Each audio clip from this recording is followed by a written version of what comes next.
Echoing Ambassador Haley's concern, I condemn without qualification, in the strongest terms, yesterday's mortar and rocket attacks from Gaza into Israel.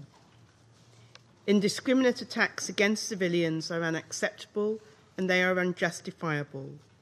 Those that risk killing or injuring children are heinous.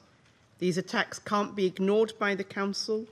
The UK fully supports Israel's right to self-defence and the right to defend their citizens from such acts of terror. The recent spike in rocket attacks from Gaza is a stark reminder that the risk of a renewed conflict is very much present, and I think the Special Coordinator brought that out very starkly in his briefing today. The latest attacks follow the deaths of over 100 Palestinians in recent weeks of protests, and the Council has addressed that previously. Civilians live in fear and in despair. Further escalation of violence risks a devastating effect on efforts to restore the peace process and can only bring renewed suffering for the region. As Council members, we should act to ensure that this doesn't come to fruition. The situation in Gaza, Madam President, is undeniably dangerous, it is sad, and it is complex. The perpetual cycle of violence needs to end and serves no one's interest. The actions of Hamas and the Palestinian Islamic Jihad represent a real and concerning threat to Israeli security. Ultimately, the ongoing decisions of Hamas and Palestinian Islamic Jihad to embrace violence and reject the Quartet principles lie at the heart of the Gaza situation. We should use this Council session today to demand that Hamas and other terrorist groups cease all violent and provocative actions and cease any and all actions that put civilian lives at risk.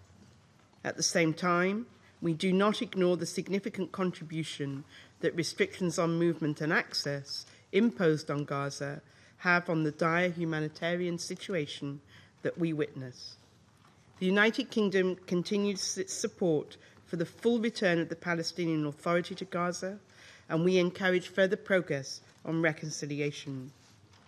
An end to this violence requires a tangible path for change in Gaza, and what the Special Coordinator had to say about the plan was very interesting.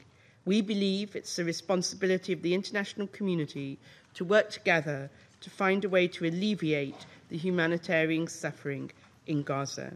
We welcome the proposals that Mr. Mladenov has made, and these include commitments to advance urgent infrastructure and economic development projects, to improve access and movement, and to support the Egyptian-led reconciliation process.